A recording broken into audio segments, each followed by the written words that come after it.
આ વાત સોદો કહેવાય છે. જિંદગીનો સોદો કોઈની સાથે થઈ શકે જ નહીં. સોદાથી જે શાદી થાય છે એ શાદી કાયમને માટે દુઃખરૂપ બનતી હોય છે.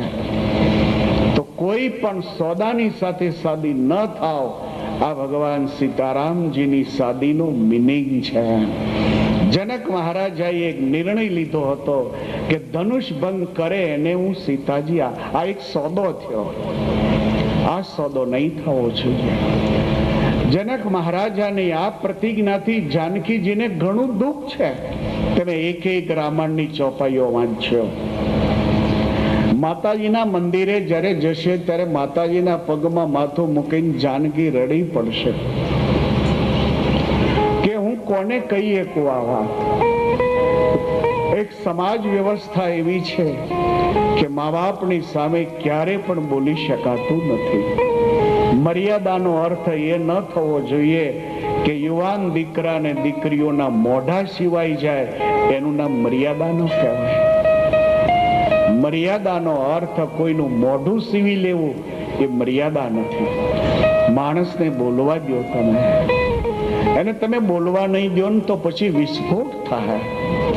એને સાંભળો. તમે કરવું ન કરવું એ આપણી ઉપર આધારિત છે, પણ એને સાંભળો તો સહી. ઘણીક તો વાર આપણે એવું જ કહેતા, બેસ બેસ છાનું મની. હવે ઓલો છોકરો હોય ને તોય ખીજાઈને એમ કહીએ બેસ છાનું મની. હવે બહુ ખબર પડે છે, અમને બધી ખબર છે. માણસને બોલવા દો. એક બેન એના હસબન્ડને લઈને ક્લિનિકમાં ગઈ. એક ડોક્ટર બેઠેલા, અનુભવી ડોક્ટર હતા. એટલે પેલી બેનને પૂછ્યું, બોલો બેન કેમ? તો કે મને તો કઈ દર્દ નથી, પણ મારા હસબન્ડ છે ને એને માટે હું આવી છું એમ. તો કે બોલો શું છે એમ? તો કે રાત્રિમાં જયારે ઊંઘે છે ને ત્યારે બકે છે બહુ. રાતે એટલા બધા બકે છે, દાંત બહુ કચડા કરે છે. તો મને તો ઊંઘ જ નથી આવતી. એટલે એવી કોઈ દવા કરો કે રાતે બકતા બંધ થઈ જાય. એ દાંત બહુ કચડે છે રાતે. એવી કોઈ દયા કરો કે બકતા બંધ થાય, દાંત કચડતા બંધ થાય. ઓલા ડોક્ટર અનુભવી હતા. એટલે કે છે કે બેન, તમે એને દિવસે થોડુંક બોલવા દેશો ને,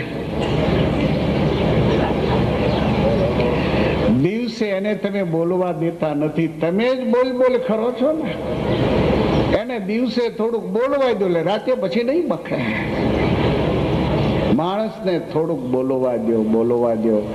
મર્યાદાનો અર્થ એ ન કરી નાખો કે એનું મોઢું સીવી લેવું એમ. મર્યાદાનો અર્થ એ થાય છે કે નાનાની ભૂલો છે એ ભૂલોને સુધારીએ અને નાનાની ભૂલોને ભૂલી જઈએ. નાનામાં નાના માણસને આપણે પ્રોત્સાહિત કરીએ, એનું નામ મર્યાદા કહેવામાં આવે છે. હંમેશા માણસને પ્રોત્સાહિત કરવો જોઈએ. માણસના કોઈ પણ કાર્યને વખોડ નહીં કરવું જોઈએ. ઘણીક વાર આપણી આદત જ એવી હોય કે એનું કોઈ પણ કામ હોય એને વખોડ્યા જ કરીએ.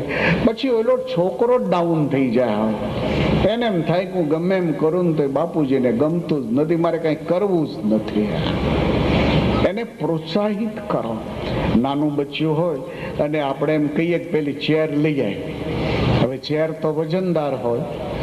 ઓલું બચ્ચું ચેર લેવા જયારે જાય ને એટલે વજનદાર હોય એટલે આપણી સામે જોઈને ઊભું રહે. હવે એને જો પ્રોત્સાહિત કરો તો એ ચેર તરત ઢસડવાનો પ્રયાસ કરશે. આપણે એમ કહીએ મારો દીકરો તો બહુ ડાયો છે, એ તો ચેર હમણાં લાવવાનો જો લાવ્યો. મારો દીકરો લાવ્યો તરત ઉપાડે. એને પ્રોત્સાહિત કરો છો એટલે ઉપાડે. પણ જો ડારો આપશો ને, ચેર ઉઠાવે, નાખું લાફો નહીં તો છોકરું ખભો ઉલાળીને ઊભું રહે, નહીં ઉઠાવે ચેર. એને પ્રોત્સાહિત જો કરશો તો ચેરને ઢસડતા પડે ને તો પ્રોત્સાહિત તરત કરો. કીડીની માં મરી ગઈ. મારો દીકરો તો હમણાં બેઠો થાય, લાવ્યો ચેર. ઓલું રડશે નહીં બચ્ચો એમ. ભલે વાગ્યું હોય ને તોય પાછું મળે ડળવા. એને પ્રોત્સાહિત તમે કરો છો એટલે એ માણસ કાર્ય કરે છે. તો જે સમજણું બચ્યું નથી એને પ્રોત્સાહનની જો જરૂર હોય તો 18 વર્ષ પછીના યુવાન દીકરા દીકરીઓને પ્રોત્સાહિત કરવા જોઈએ. તો કોઈ સનાતન ધર્મની દીકરીઓના મા બાપ કોઈ થાપ ન ખાય, લગ્નમાં સોદો ન કરી વાળે, એ વાત સમજાવવાને વાસ્તે સીતારામજીની કથા લીધી છે. બાકી તો સીતારામ તો એક જ સ્વરૂપ છે. રામ કહો તોય બી એ છે, સીતા કહો તોય બી એક જ છે. સીતા ને રામ કોઈ ભિન્ન તત્વ નથી. જગતનું કાર્ય કરવા વાસ્તે ભગવાન જ બે સ્વરૂપે પધાર્યો છે. એક સ્વરૂપને રામાયણ રામ કહે છે, એક સ્વરૂપને રામાયણ सीताजी કહે છે. सीता और राम एक ही स्वरूप है. એના લગ્નની જે કથા છે એ કથા મને તમને એવું સમજાવે છે કે દીકરીના લગ્નમાં સોદો ન કરશો તમે. અને સોદાથી જો લગ્ન કરવા કોઈ છોકરો તૈયાર થાય તો મારી એક ખાસ દીકરીઓને રિક્વેસ્ટ છે કે ઊભા થઈ જાયજો. બાવું થવું સારું છે, 52 બની જવું સારું છે. બાકી એવા સોદાવાળાની યારે મેરેજ કરવા એ બિલકુલ હિતકર નથી. હિન્દુ સનાતન ધર્મ એમ કહે છે કે એનાથી સુખી નથી થવાતું. તો સીતાજીને આનું દુઃખ હતું એટલે જ વાઘેશ્વરીના ચરણમાં જઈને રેડ્યા છે. મોર મનોરથુ જાનહી નીકે, બસહુ સદા ઉર પુર સબ હીકે. માં હું તને શું વાત કહું, પિતાજીની પ્રતિજ્ઞા છે એટલે મારાથી કઈ બોલી શકાતું નથી. પરંતુ માં સુણીને મેં કેટલીય વાર ધ્યાન દોર્યું કે માં પિતાજીએ ધનુષ ભંગની હારે મારી શાદી નક્કી કરી તો ધનુષ ભંગ તો રાવણ જેવા કેટલાય નફટ બળવાનો હોય છે. અને એવા નફટ હાવ નકામા માણસો આ સ્વયંવરમાં આવે અને એ સ્વયંવરમાં આવેલા એ હાવ નફટ માણસો એનાથી ધનુષનો ભંગ થઈ જાય તો મારી જિંદગીનું શું? જિંદગી કોઈ સોદો નથી. જિંદગી છે કોઈ સોદો નથી. લગ્નનો અર્થ સોદો નહીં સમજવો. લગ્નનો અર્થ સમર્પણ સમજવો. લગ્નમાં સમર્પણ ભાવ હોવો જોઈએ. લગ્નમાં સેક્સ ભાવ આવતો જ નથી. સેક્સ શબ્દ હિન્દુ ડિક્શનરીનો છે જ નહીં. આ સેક્સ શબ્દ તો પેલા વ્હાઈટ લોકો છે, ઇંગ્લિશ મેનો છે, એની ડિક્શનરીનો શબ્દ છે. આપણે ખોટા શબ્દો લઈને બેઠા છીએ. આપણો તો શબ્દ છે લગ્ન એટલે સમર્પણનો ભાવ. એટલે તો કન્યાદાન કહેવાય છે. એટલે આપણી સંસ્કૃતિમાં કન્યાદાન કહેવાય છે. અને કન્યાદાનનું કેટલું મોટું પુણ્ય આપણા શાસ્ત્રો માને છે. પોતાની દીકરી જો ન હોય તો કોઈની દીકરીનું કન્યાદાન આપણે કરતા હોઈએ છીએ. અને આવો મોકો જો ન મળતો હોય તો ભગવાન સીતારામજીની કથા જ્યારે ચાલતી હોય ત્યારે સીતાનું કન્યાદાન આપણે આપતા હોઈએ છીએ. ભાગવતની કથા હોય તો રૂકમિણીના લગ્નમાં રૂકમિણીનું દાન આપતા હોઈએ છીએ. અને આવી કથાઓના જીવનમાં યોગ ન મળે તો કાર્તિક સુદ એકાદશીને દિવસે તુલસી વિવાહ કરીને કન્યાદાન આપણે આપીએ છીએ. આ આપણી સનાતન ધર્મની વિચારધારા છે. આ સંસ્કૃતિએ દીકરીઓ માટે જેટલો ફોર્સ કર્યો છે એટલો કોઈ સંસ્કૃતિએ નથી કર્યો. પણ ઘણીક વાર શાસ્ત્રોના વિધાનોનો ખ્યાલ ન હોય જેને કારણે આપણે લીલામાં ખપાવી નાખતા હોઈએ છીએ કે સીતારામના લગ્ન થયા એક લીલા હતી ભગવાનની. લીલા છે બરાબર છે પણ એની પાછળનું લેસન બહુ સુંદર છે. તો મેં સીતારામજીના લગ્નની જે આ કથા શરૂ થનાર છે એનું લેસન બતાવ્યું. હવે એ કથાને આપ ધ્યાનથી સુનો. ભગવાન ચંદ્રમૌલેશ્વર બોલે છે, ભવાની ભગવાન શ્રી રઘુનાથજી પહોંચ્યા છે મિથિલામાં. મિથિલા ચારે બાજુ શણગારાઈ ચૂકી છે. જનક મહારાજને એક ઉત્સાહ છે કે જાનકીનું લગ્ન મારે ધામધૂમીથી કરવું છે. બાપના 2 મહોત્સવ ગણાય છે. ખાસ યુવાન દીકરા દીકરીઓને લખવા જેવું છે. હું તમને લખાવું. યુવાન દીકરા ને દીકરીઓ જે હોય એ નોંધ કરે આ શબ્દો. મા બાપના જીવનના બે મહોત્સવ આનંદ મનાવવાના હોય છે. બે એના જીવનના મહોત્સવો હોય છે આનંદ મનાવવાના.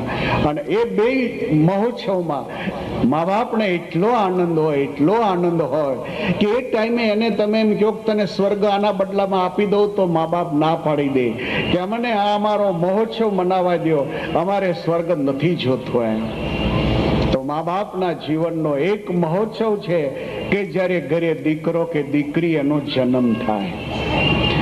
પહેલો દીકરો હોય કે પહેલી દીકરીનો જ્યારે જન્મ થાય અને દીકરાના જન્મના સમાચાર મળે એટલે મા બાપને એટલો આનંદ હોય કે એ ટાઈમે કદાચ કોઈ એમ કહે તમને સ્વર્ગનું સુખ આપી દઈએ તોય મા બાપ એમ કહે મારે દીકરા દીકરીના જન્મનો જે આનંદ છે એની આગળ તમારું આ સ્વર્ગનું સુખ બહુ વામણું છે. હમણાં હું અમેરિકામાં હતો, પછી હું સભામાં બેઠેલો, સભા પૂરી થઈ પછી એક યુવાન બેઠેલો એટલે મને કહે સ્વામીજી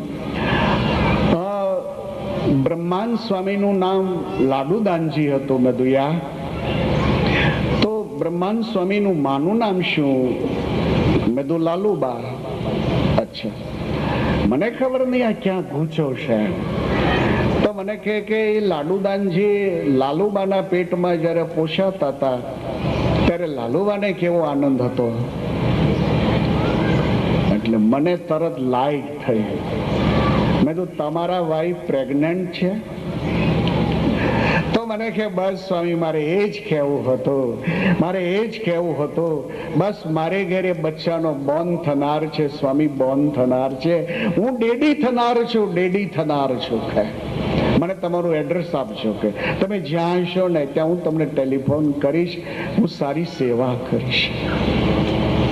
મા બાપનો એક આનંદ, મા બાપના જીવનનો એક મોટો મહોત્સવ, એનું નામ દીકરો કે દીકરી, એનો બોર્ન, એનો જન્મ દિવસ, એને માટેનો એક બહુ આનંદ હોય છે. અને આ આનંદ કોઈ દિવસ દીકરો કે દીકરી જૂટવી ન લે. બસ એ મા બાપને આનંદ મનાવવા જ થયો. અને બીજો છે એક મહોત્સવ, એના લગ્નનો મહોત્સવ.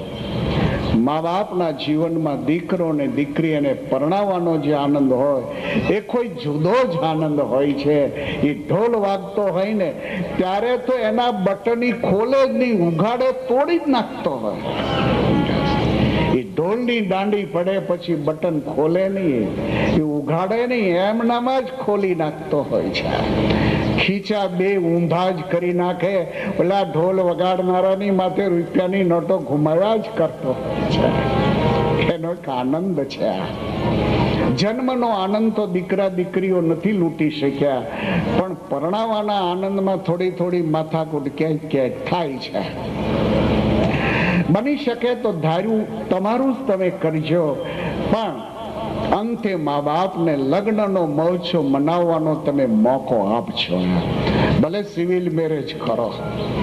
અને એકવાર વડીલોને થોડીક વિનંતી કરી લો કે તમે ખેંચો ખરા. તમને ન ગમતું હોય ઘર તો ચોક્કસ ખેંચો એમ, પણ એટલું બધું ન ખેંચો, તૂટી જાય એટલું ન ખેંચતા. થોડુંક ચેક કરતું રહેવું એમ કે હું આ ખેંચું છું તો બરાબર છે કે છોકરો બરાબર નથી કે છોકરી બરાબર નથી, હું ખેંચું છું એ બરાબર છો એમ. આપણા ઘરને અનુરૂપ નથી, આપણા સમાજને અનુરૂપ નથી, આવો ભણેલો નથી, આ બધી વાત બરાબર છે, ખેંચો બરાબર. પણ ખેંચતા ધ્યાન રાખવું, અતિ ઘણું નહીં તાણીએ અને તાણે તૂટી જાય. તૂટ્યા પછી જો હાંધીએ તો ગાંઠ પરે બીચમાં. વડીલોએ નોંધવા જેવું છે. ખેંચો સહી, પણ એટલું ન ખેંચો કે જેનાથી તૂટી જાય. અને એકવાર તૂટી ગયો પછી તમારે પરણાવવાનો જે મહોત્સવ મનાવવાનો છે એનાથી તમે છેતરાઈ જાઓ, એનો લાભ તમને નહીં મળે. હમણાં વિદેશમાં હું હતો તો એક કુટુંબે મને વાત કરી. મને કે સ્વામી આવું બન્યું છે, અમારો દીકરો છે, એક જૈન કુટુંબની દીકરી છે, હવે એમ કે છે કે મારે એની હારે મેરેજ કરવા છે. મેં કીધું તમે ખેંચો, તમે પટેલ છો, એ વાણિયા છે, તમે ખેંચો, જેટલું ખેંચાય એટલું ખેંચો. તો મને કે પણ અમારા ભાઈ છે ને એ તો એમ જ કહે છે કે ગમે તે થાય બાકી નહીં એટલે નહીં જ એમ. હવે એને આ છોકરો એના ભાઈનો ખોળે બેહારેલો પાછો. હવે એને ભણાવીને એન્જિનિયર બનાવેલો, સુખી ઘર હતું. મેં કીધું એક તમને સલાહ મારી આપું. અમારે સાધુએ તો આધ્યાત્મિકતાની સલાહો આપવી જોઈએ, પણ હવે તમે આ સંસારના ઘેટા બકરા લઈને સામે મૂકો એટલે પછી અમારે કહેવું પડે. બાકી આ અમારો આ ધંધો જ નથી. અમારે તો એવું જ કહેવાનું હોય કે આ બધું મૂકો એક બાજુ અને હાથમાં લો કીર્તાલ અને ભગવાનમાં ઘડીક લાગો. આ જગતના ચૂંથણાનો કોઈ દી પાર નહીં આવવાનો. આમનામ જિંદગી પૂરી થઈ જાય. પણ એમ થયું કે હવે આવ્યા છે એટલે સલાહ આપું. મેં એક સલાહ આપી. મેં કીધું તમે કેટલું ખેંચ્યું? અરે સ્વામી 1 વર્ષથી ખેંચીએ છીએ. નથી ખેંચાતું? તો ના. હવે શું પરિણામ છે અત્યારે? તો છોકરો જુદો રહેવા જતો રહ્યો છે. મેં તો હવે ખેંચતા નહીં. મારી સલાહ એ છે કે હવે તમે સામેથી લગ્ન કરવા માટે ને કયો એમ કે બસ તમારા બેને મેં બહુ સારી રીતે પરણાવવા માંગશું. હવે એ વાતને એક્સેપ્ટ કરી લો તમે. તો મને કે સ્વામી વાત તો સાચી, પણ હવે આ બે ફેમિલી હાવ જુદા ફેમિલી છે. બધું જુદા હોય ભેગા હોય પણ તમે એક્સેપ્ટ કરતા શીખો. એ ન બન્યું. પરિણામ એ આવ્યું કે 2 જણાએ સિવિલ મેરેજ કરી લીધા. બાપને ઘરે જવાનું બંધ કરી દીધું, બાપની હારે બોલવાનું બંધ, ઘર સાથેના વ્યવહારો ટોટલી કાપી નાખ્યા. 1 વર્ષ સુધી આમ નમ રહ્યું. પછી મને કે હવે સ્વામી હું રસ્તો આનો. મેં કીધું હવે હું રસ્તો કાપી જ નાખ્યું. તમે અતિ આગ્રહ કર્યો ત્યારે મેં કીધું એક રસ્તો છે, ઠાકોરજીની 9 દાડાની કથા કરાવો અને 9 દાડાના કથાનું પુણ્ય એને આપો એટલે બેના વિચારો પાછા નોર્મલ થાય. અને નોર્મલ થાય એટલે પાછું ઘીના ઠામમાં ઘી પડે. અને 2 વર્ષ પહેલા એની કથા કરી નાખી. આજે છોકરો ને છોકરી એના મા બાપને ઘરે કાયમ માટે રહી છે. આ તો ઠાકોરજી પહેર્યું કરે, ઠાકોરજી પહેર્યું કરે, માણસથી થતું નથી. તો રામાયણ છે એક લાઈફ છે. રામાયણ ગ્રંથ એક લાઈફ ગ્રંથ કહેવામાં આવે છે. એટલે એક એક જીવનના પાસાઓ રામાયણે લીધા છે. તો હવે ભગવાન રઘુનાથજીને સીતાજીના લગ્નની કથામાં રામાયણ આગળ વધતા એમ કહે છે કે આખું મિથિલા શહેર શણગારવામાં આવ્યું છે.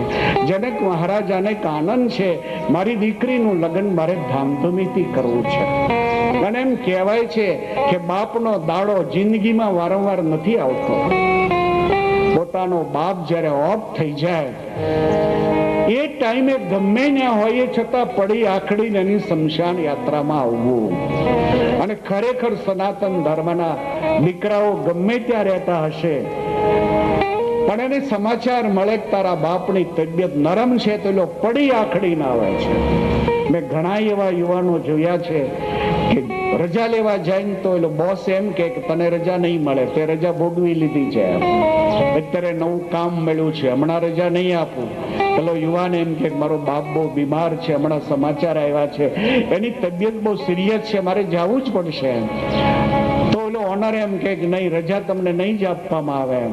તરત પેલો કે આ તારું રાજીનામું. તો પછી અને પડી આખડીને પોતે બાપ પાસે આવશે. બાપનો અંતિમ સમય, બાપના અગ્નિ સંસ્કારનો સમય, બાપના દાડાનો સમય જિંદગીમાં બીજી વાર ક્યારે મળતો નથી. હિન્દુ ધર્મ એમ માને છે કે દીકરાના જીવનનો કોઈ મોટામાં મોટો આ દિવસ જો હોય કે ફરીવાર આ દિવસ એને આવવાનો નથી. એ છે પોતાના મા બાપનો છેલ્લો દિવસ. અને એ ટાઈમે તો માણસે હાજર રહેવું છે, એને કાંધ આપવી એમ. એટલે તો ગુજરાતી ભાષામાં કહેવાય છે કે જીવતા મા બાપને પાળે અને મરી ગયા પછી બરાબર વાહડો લઈને ગોદાવીને એને બાળે. આનું નામ આદર્શ દીકરો કહેવામાં આવે છે. તો આ જનક મહારાજને એક ઉત્સાહ હતો કે મારી દીકરીનું લગ્ન છે. તો બાપનો દાડો અને દીકરીનું લગ્ન આ જિંદગીના છેલ્લા પ્રસંગો બાપના ગણાય છે. બાપ માટે દીકરીનું લગ્ન છેલ્લો પ્રસંગ છે એનો. બસ એ ટાઈમે તો બાપને એમ લાગતું હોય કે વિશ્વ આજ મારા હાથમાં છે. અને ખરેખર દીકરીનો બાપ તો આવો જ હોવો જોઈએ. મને દીકરીનો બાપ ગમ્યો મહાભારતના એની અંદર આવતા મચગંધાનો બાપ. મને બાપ ગમ્યો મચગંધાનો બાપ ગમ્યો. સત્યવતીનો બાપ દાશરાજ જેનું નામ કહેવાય છે ગમ્યો. શાંતનુ મહારાજ જયારે એનું કાંડું માગવા ગયા તો હવે આ તો બિચારો માછીમાર હતો. નાનું એવું હોડકું રાખતો, મુસાફરો આવે ને ગંગાની પાર લઈ જતો, 2 પૈસા મળતા એનાથી આજીવિકા ચલાવતો. તો એની દીકરીનો હાથ માગવા હસ્તિનાપુરનો મહારાજા શાંતનુ આવ્યા છે. અને પેલા દાશરથને કહે છે કે તારી દીકરીનો હાથ માગવા આવ્યો છે. તો મચગંધાનો બાપ એમ કહે છે કે મહારાજ હું નહીં આપી શકું મારી દીકરીનો હાથ. શાંતનુ મહારાજ તો ઉભા થઈ ગયા કે તું જાણે છું કોણ છું? આ માલિક જાણું છું, તમે હસ્તિનાપુરના મહારાજા છો, મારા અંદાતા છો. પણ તારી દીકરી મારા ઘરમાં આવે તો આ ઝૂંપડું તારું ઝૂંપડું વયું જાય. તું હસ્તિનાપુરનો સંબંધી થાય. તને સમજાય છે? તો મને બધું સમજાય છે, હું સમજુ છું. મારી દીકરી તમારા ઘરમાં આવે એટલે હસ્તિનાપુરનો હું સંબંધી થાવ, હું રાજમહેલમાં રહેનાર થાવ. તો પછી કેમ કહે છે કે હું હાથ નહીં આપી શકું? મહારાજ હું દીકરીનો બાપ છું અને દીકરીનો બાપ છું એટલે હું નહીં આપી શકું હાથ. પણ શા માટે? તો કે કારણ એ છે કે તમારા મોટા દીકરાનું નામ ગાંગેય છે. હું દીકરી આપું, મારી દીકરીને ત્યાં દીકરાનો જન્મ થાય તો હસ્તિનાપુરની ગાદી તો તમારા મોટા દીકરા ગાંગેયને મળે ને.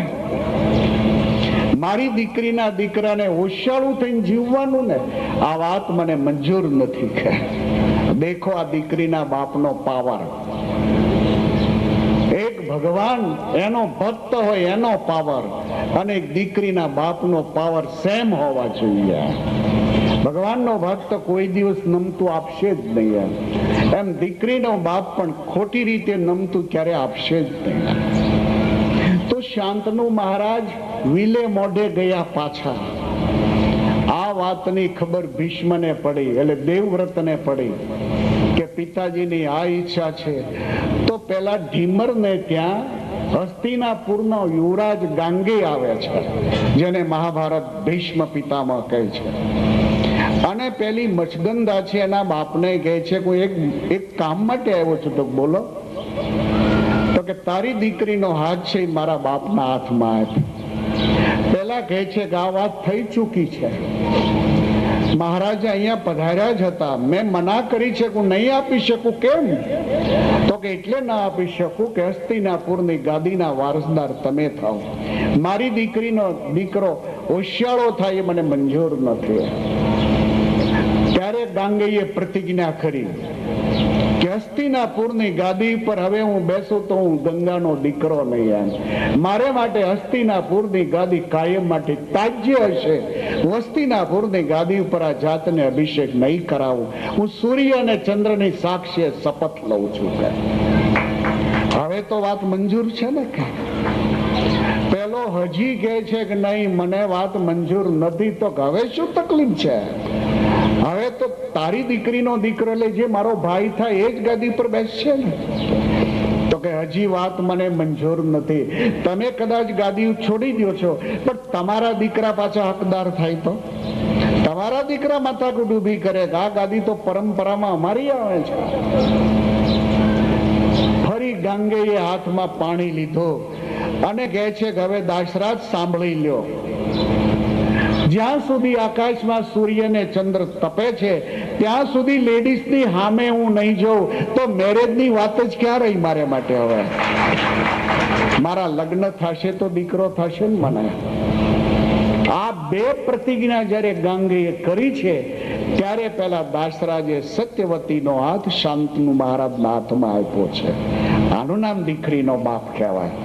સોદા કરે દીકરીનો બાપ ન કહેવાય. આ વાત સમજાવવા માટે વૈદિક પરંપરા શું કહેવા માંગે છે, આપણી સનાતન ધર્મની સંસ્કૃતિ આપણને શું કહેવા માંગે છે, કદાચ કોઈને ભૂલાઈ ગયું હોય તો સીતારામજીની કથાથી આ વાતને રામાયણ તાજી કરે છે. તો સારી એ મિથિલા એટલી સરસ શણગારાયેલી છે કે મિથિલાને જોતા ઘડીક ભર એમ લાગે કે સ્વર્ગ હવે અવકાશમાં નથી, સ્વર્ગ તો આ મિથિલા દેખાય છે.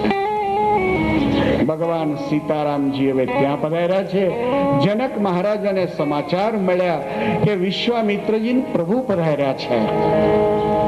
શતાનંદજીને સાથે લઈ વિશ્વામિત્રજીને પ્રભુનું સન્માનની સાથે સ્વાગત કર્યું છે.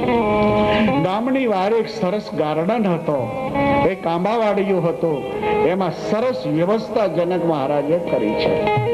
જનક મહારાજ ખુશાલ છે કે હવે તો વિશ્વામિત્ર જેવા ઋષિ મારે ત્યાં પધાર્યા છે.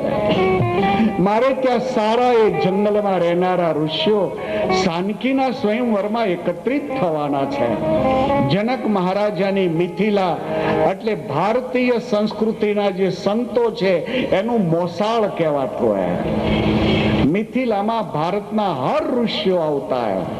જનક મહારાજ એવા વિદ્વાન પુરુષ હતા કે જ્યારે જ્યારે સભાઓ વિદ્વાનની થતી ત્યારે જનક મહારાજ મધ્યસ્થી રહેતા. શાસ્ત્રીય ચર્ચાઓ જ્યારે થતી હોય ત્યારે નિર્ણય જનક મહારાજ પોતે આપતા અને એ નિર્ણયને વિદ્વાનો માન્ય રાખતા.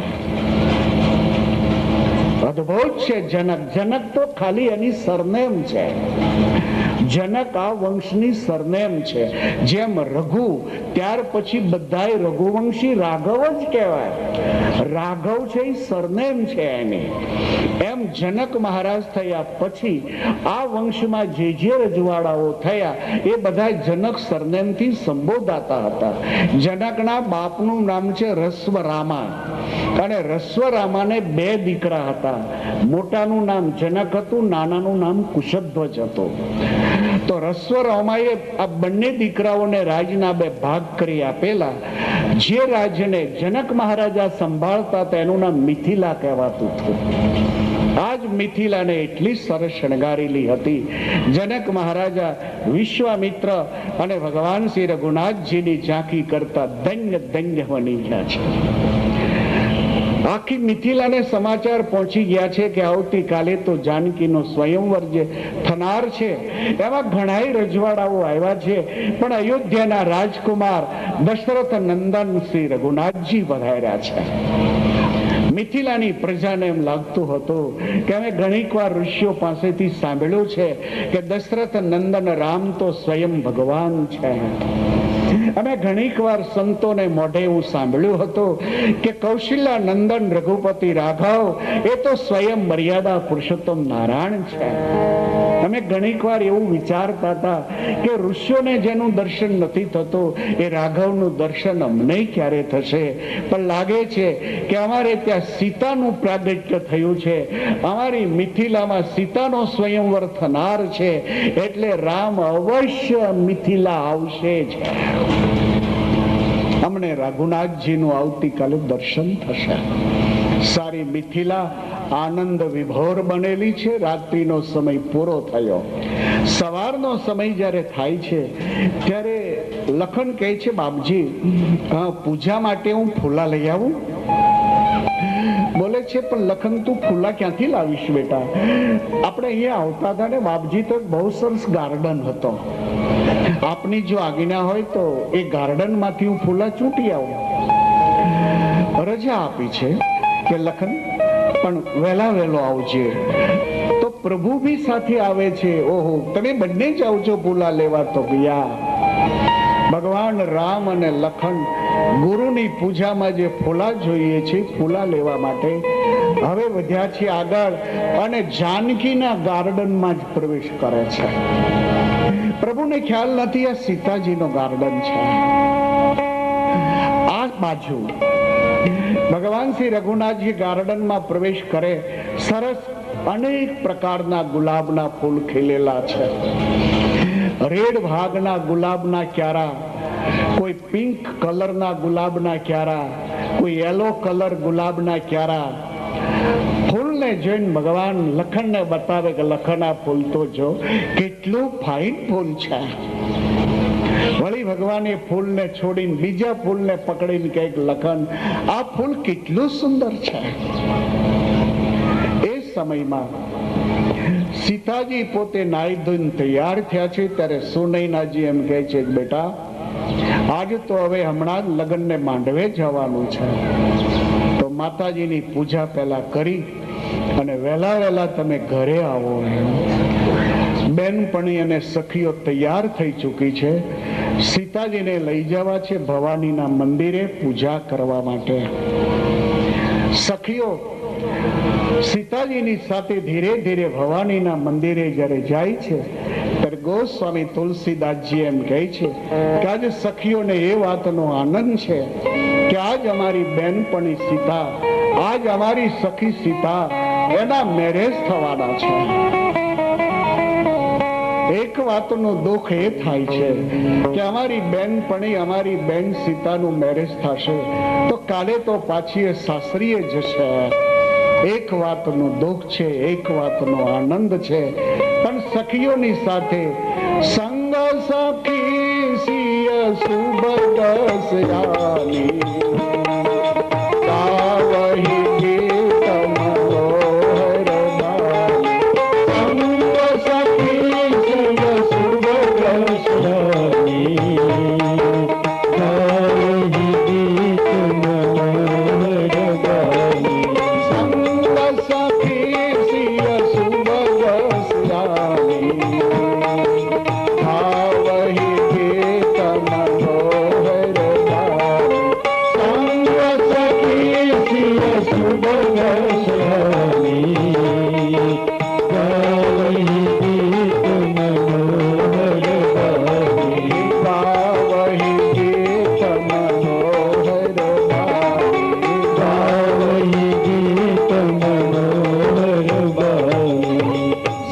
સખી સિય સુભગ સયાની. સીતાજીની સાથે તો સારી બેનપણીઓ જે હતી, સારી પોતાની જે સખીઓ હતી, રાજ કુટુંબની જે બહેનો હતી, એ બધી આ સીતાજીની સાથે ભવાનીનું દર્શન કરવા માટે જાય છે. બીચમાં સીતાજી છે, ચારે બાજુ રાજ કુટુંબની રહેલી બહેનો છે, એની સાથે સખીઓ છે. ધીરે ધીરે મિથિલાનો રસ્તો કપાય છે. બગીચામાં જ્યારે પ્રવેશ કર્યો છે તો બગીચો પણ જનક મહારાજે એટલો સુશોભિત બનાવી આપેલો. આ તો દીકરીનો બગીચો હતો, આ તો સીતાજીનો ગાર્ડન હતો. મહારાજાએ એવો આદેશ કરેલો કે જાનકીના ગાર્ડનમાં કોઈ પુરુષથી પગ ન મુકાય.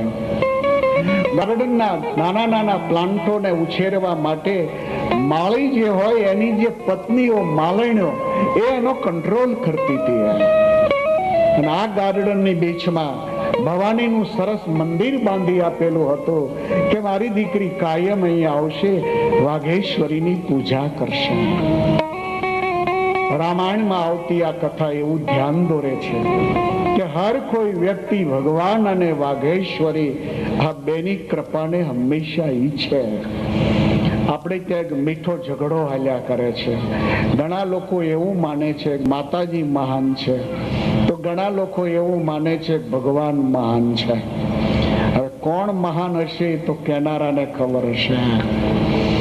ભગવાન અને શક્તિ તો બંને એક છે, તમે એને જુદા શું કરવા પાડો છો? ભગવાન અને શક્તિ બંને એક જ સ્વરૂપ છે. અને એટલે જ આપણી સંસ્કૃતિમાં રામના નામની આગળ સીતાજીનું નામ જોડાયેલું છે. ભગવાન કૃષ્ણના નામ આગળ રાધાજીનું નામ જોડાયેલું છે. લક્ષ્મીજીના નામની પાછળ નારાયણનું નામ જોડાયેલું છે. આ સનાતન ધર્મ એમ માને છે કે લક્ષ્મી ને નારાયણ તો એક સ્વરૂપ છે. તમે લક્ષ્મીનું નામ લેશો તો નારાયણની ધૂનની તમને મજા આવશે. તમે લક્ષ્મીનું નામ લેશો તો તમને નારાયણના ધૂનની મજા આવશે. તમે સીતાનું નામ લેશો તો તમને રામ ધૂનની મજા આવશે. અને તમે રાધાનું નામ લેશો તો તમને કૃષ્ણના ધૂનની મજા આવશે. એમાં એટલી મધુરતા આવશે. રાધાની ધૂનમાં તમને મધુરતા કૃષ્ણના નામની આવશે. હું તમને રાધાની ધૂન બનાવું, આમાં કૃષ્ણ નામની મધુરતા આવશે. जरा ताली के साथ सब गाइए. राधे राधे रटा करो, कृष्ण नाम रस पीधा करो. राधे राधे रटा करो, कृष्ण नाम रस पीधा करो. राधे राधे रटा करो,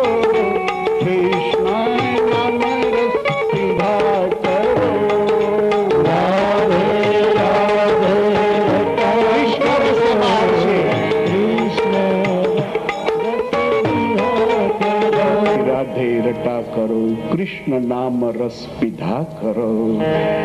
રાધાજીનું નામ લેશો તો ભગવાન શ્રી કૃષ્ણની ધૂનમાં જે મજા આવે એવી જ મજા એમાં આવતી હોય છે. આજ સીતાજી સખીઓની સાથે ગાર્ડનની બીચમાં ધીરે ધીરે આગળ વધ્યા છે.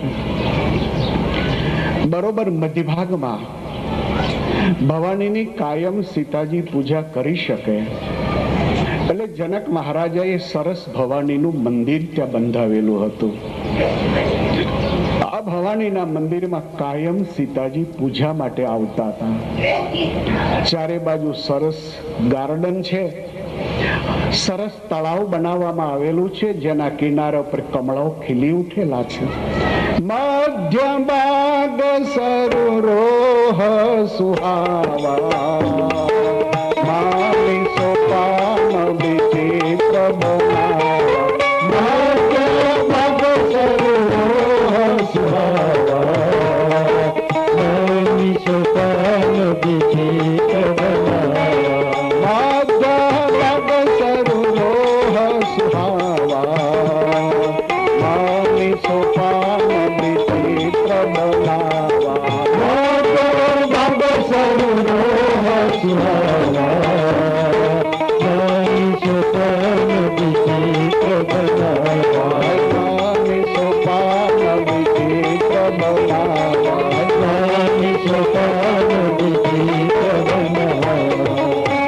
મધ્ય બાગ સરુ રોહ સુહાવા. બગીચાના મધ્ય ભાગમાં એક સરસ સરોવર છે અને કિનારે એક સરસ આદ્ય શક્તિ માતા વાઘેશ્વરીનું મંદિર છે. સીતાજીને ત્યાં પહોંચવું છે. આ બાજુ સરકાર પોતે ફૂલાને ચૂંટવા માટે આવ્યા છે પણ એક ફૂલ નથી તોડી એકતા. ભગવાન ફૂલ લખનને બતાવ્યા કરે, લખન આ રેડ કલરનો ગુલાબ તો જો. જ્યાં લખન કહે પ્રભુ બહુ સુંદર છો, ત્યાં તો ભગવાન કહે છે લખન આ બાજુ પેલા યલો કલરનો ગુલાબ તો તું જો કેટલો ફાઇન કેટલો ફાઇન છે. ભગવાન 1 કલાકથી બગીચામાં આ બાજુથી આ બાજુ, આ બાજુથી આ બાજુ ફરે છે પણ એક ફૂલ નથી તોડ્યું. હજી છાબડી ખાલી જ છે. હા, તોડવાનું તો આપણો જ ઇજારો છે ને. ભગવાન કોઈ દિવસ તોડતો નથી. ભગવાન તો હંમેશા જોડ્યા કરે છે. ભગવાન તો હંમેશા જોડ્યા કરે છે. આજ સીતારામ હમારે કાયમ જોડનારા છે. એ સમયમાં ભગવાન જ્યારે ફૂલો ચૂંટી રહ્યા છે ત્યારે આ સખીઓની બીચમાંથી સુનંદા નામની એક સખી છે. એ ભગવાન શ્રી રઘુનાથજીના ચહેરાને જોઈ ગઈ. વૃક્ષની ઘટામાંથી ભગવાન શ્રી રઘુનાથજીના ચહેરાને જોતા સુનંદા તો આભી થઈ ગઈ કે આ દશરથ નંદન રામ, આ પુરુષનો મુખારવિંદ જોતા એમ લાગે છે કે આ મુખારવિંદ છે કે કોઈ શ્યામ સુંદર કમળ છે. સુનંદાને લાગ્યું કે આ દર્શન સીતાને કરાવવું.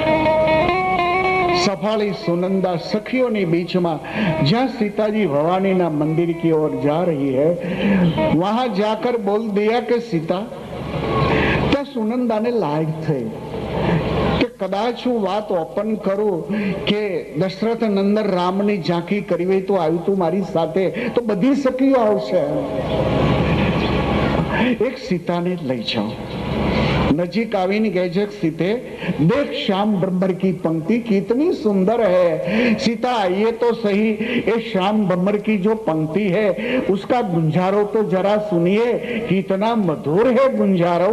आइए सीता आइए, देखिए श्याम ब्रह्मर. सखियों ने लाइयो का भमरा बतावा लई जाए. छो लई जाती है. सखियों नाची कूदीने गाई रही छे. संग सखी सिय सुबद सयाली पावही गीत मनोहर बाली. संग सखी सिय सुबद सयाली पावही गीत मनोहर बाली. संग सखी सिय सुबद सयाली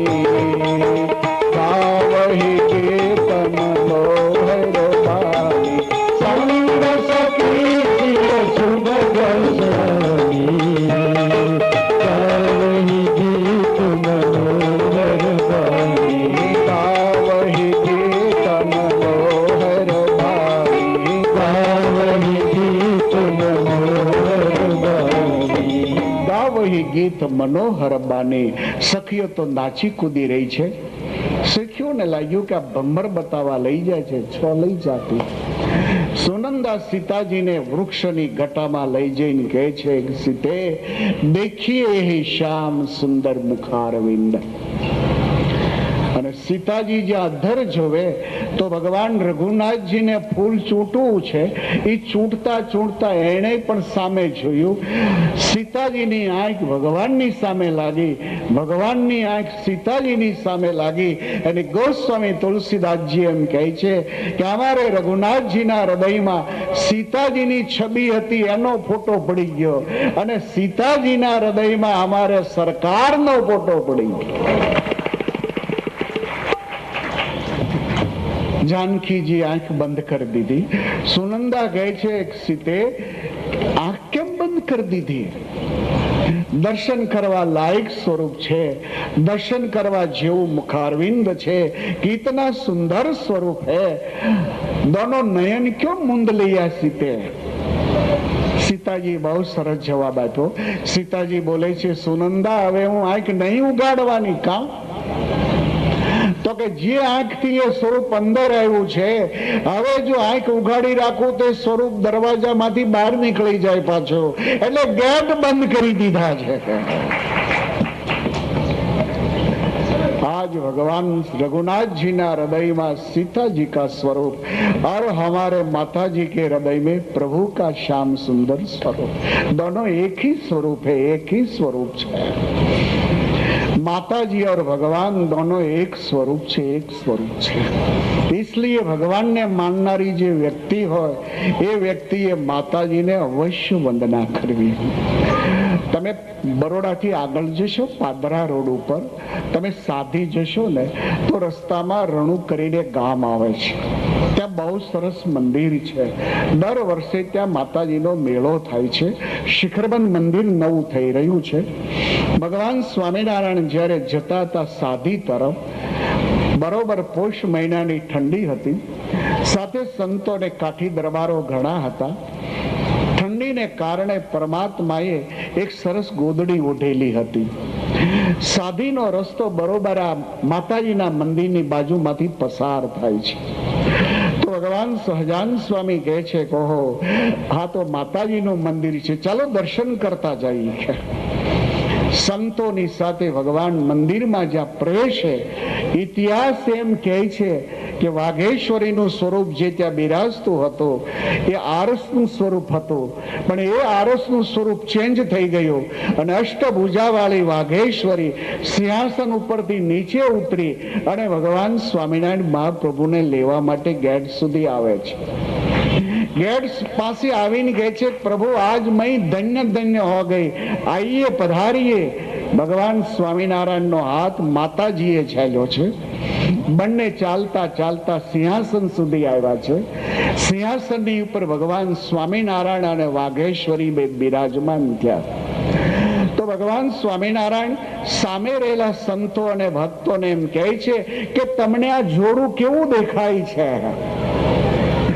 તો સંતો અને હરિભક્તો વંદન કરીને કહે છે, પ્રભુ, રામાયણ કાળમાં સીતારામની ગાથા તો સાંભળી હતી, લેકિન દર્શન તો આજે અમે કરી રહ્યા છીએ. ત્યાં ભક્તો કહે છે કે ભાગવતજીમાં રાધા અને કૃષ્ણ આ બંનેની ગાથાઓ તમે ખૂબ વાંચી છે, પણ આજ મૂર્તિમંત અમે દર્શન કરી રહ્યા છીએ. ભગવાન સ્વામિનારાયણ વાઘેશ્વરીને કહે છે કે આ પૂજારી આટલી બધી ઠંડી છે અને ખાલી હાડી જ તમને ધરાવી છે. પોતે પેલી ગોદડી જે ઓઢી હતી એ ગોદડી એક સાઈડમાંથી લઈ અને માતાજીને અડધી ઉઢાડી દીધી છે. તમને ઠંડી લાગતી હશે. અડધી ગોદડી ભગવાન સ્વામિનારાયણે ઓઢી છે, અડધી ગોદડી માતાજીને ઓઢાડી છે. પછી સંતોને પૂછે છે કે હવે આ સ્વરૂપ તમને કેવું લાગે છે?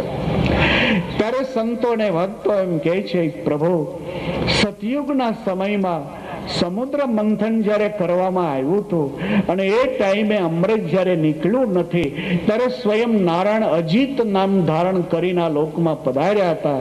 અને એ ટાઈમે સમુદ્રમાંથી લક્ષ્મીજી જે બહાર આવ્યા હતા, એ સમુદ્ર કિનારા ઉપર ભગવાન અજીત નારાયણ અને લક્ષ્મીજીનું જે લગ્ન થયું હતું અને એ ટાઈમે જે દર્શન લક્ષ્મી નારાયણનું થયું હતું, બસ એવું જ દર્શન આજ લક્ષ્મી નારાયણનું થાય છે. તો ભગવાન સ્વામિનારાયણ કહે છે, બસ ત્યારે હવે અમે જશું. આમ કહીને અડધી જે ગોદડી ઓઢી હતી એ આખી ગોદડી લઈને માતાજીને આપી દીધી. તમે આ ગોદડી ઓઢજો, ઠંડી બહુ પડે છે, ગામડામાં મંદિર છે, અહીંયા કાયમ બિરાજો છો, આ પૂજારી હાડી ધરાવે છે એટલે ટાઢ લાગશે, આ ગોદડી તમે ઓઢજો. માતાજીએ ગોદડી આખી ઓઢી ભગવાનને ગેટ સુધી વળાવવા આવ્યા છે. આ પૂજારી એના વારસદાર આજે પણ ત્યાં જીવે છે. હજી એ મંદિરના પૂજારી એ જ પરંપરાના ચાલ્યા આવે છે. માતાજીએ ગોદડીને ઓઢી છે. ભગવાનને વિદાય આપ્યા પછીથી જે આસન ઓટો હતો ત્યાં આવીને બિરાજમાન થયા અને એ સ્વરૂપ પાછું આરસનું બની ગયું છે. આ ગોદડી એના પૂર્વજ જે હતા, જે પૂજારી હતા, ગિરી સંજ્ઞાના જે મહારાજ હતા, એને આ ગોદડી લઈ લીધી અને ત્યાર પછી એના દીકરાને વિલમાં એમ લખી કે આ ગોદડી કોઈ દિવસ કોઈને તમે આપશો નહીં. જ્યારે તમારો છેલ્લો શ્વાસ હોય ત્યારે તમારા દીકરાને આ વારસમાં આપજો અને એને પણ એ જ વિલમાં ભલામણ કરજો કે આ ગોદડી કોઈ દિવસ કોઈને આપવામાં ન આવે. આજે એની 5મી કે 6ઠ્ઠી પેઢીના પૂજારી છે. હું જયારે ગયો તો પારાયણમાં, ત્યારે ઈચ્છા હતી કે આ ગોદડીનું મને દર્શન થાય. લોકો અંદરથી દોરાન રૂ ખેંચ્યા કરે એટલે આ ગિરી પૂજારીએ એને કાચની પેટીમાં મઢી દીધી છે. લોકો બસ દર્શન કરી શકે, અંદર નુકસાન ન કરે. પણ જ્યારે હું ગયો ને ત્યારે એને બહુ આનંદ થયો. મને કે 5 જ મિનિટ જો આપ બેસો ને તો આ પેટી આખી ખોલું હું. મારા પૂર્વજોનું એક મહાન ભાગ્ય છે. અને એને કાચની પેટીને ઓપન કરી એક બેડ ઉપર ચાદર બિછાવી અને એની ઉપર પેલી ગોદડી હતી એને પાથરી અને એ ગોદડી ઉપર જ્યારે મેં માથું મૂક્યું ત્યારે મેં એ પ્રાર્થના કરી કે હે અષ્ટભુજા વાગીશ્વરી, આ ગોદડી તો એક દિવસ ઓઢીને બેઠી હતી, બસ તારી જ ચૂંદડી અમારી સનાતન ધર્મની દીકરીઓ માથે ઓઢીને લગ્નને માંડવે જાય છે, માટે એનું કાયમને માટે તું ધ્યાન રાખજે. એને આ જગતની કોઈ ટાઢી હવા અડવા દઈશ નહીં, એને ક્યારે ટાઢ વાવા દઈશ નહીં. અમારી દીકરીઓ કાયમને માટે કલરંગ ચૂંદડી વાળી રહે, માંગમાં સિંદૂર વાળી રહે અને હાથમાં ચૂડા વાળી રહે એવી કૃપા કરશે. તો સનાતન ધર્મના શાસ્ત્રો એમ કહે છે કે ભગવાનને માનનારી વ્યક્તિએ માતાજીને માનવા જોઈએ અને માતાજીને માનનારી વ્યક્તિ હોય એને ભગવાનને માનવા જોઈએ. તો આજ સુનંદા એમ કે છે કે આંખ કેમ બંધ કરી? તો ગેટ બંધ કરી દીધા છે. પરમાનંદ થયો છે ભવાની. હવે સુનંદાદિક સખીઓની સાથે ભવાનીના મંદિરમાં વાઘેશ્વરીની અષ્ટભુજા વાળી પ્રતિમા બિરાજે છે. સીતાજીને વિચાર થયો છે કે મારા સ્વયંવરના સમાચારથી તો વિશ્વના છેડાથી રજવાડાઓ આવ્યા છે, પણ આ બધા રજવાડાઓ એવા આવ્યા છે, મારા બાપના બાપ એના બાપ થાય એવા આવ્યા છે. કારણ કે પિતાએ જે લગ્નનો સોદો કર્યો છે એમાં એટલી જ કલમ મૂકી છે કે ધનુષ ભંગ કરે એને સીતા આપી એમ. પણ ધનુષ ભંગના ઉમેદવાર માટેની લાયકાતો જ કોઈ નક્કી કરવામાં ના આવી કે આટલું ભણેલો હોય એ જ ઉમેદવારી કરે, આટલી ઊંચાઈ હોય એ જ ઉમેદવારી કરે, આટલો વેટ હોય એ જ ઉમેદવારી કરે, આટલી ઉંમર હોય એ જ ઉમેદવારી કરે. આવી કશો બાયોડેટા નથી નક્કી થયો.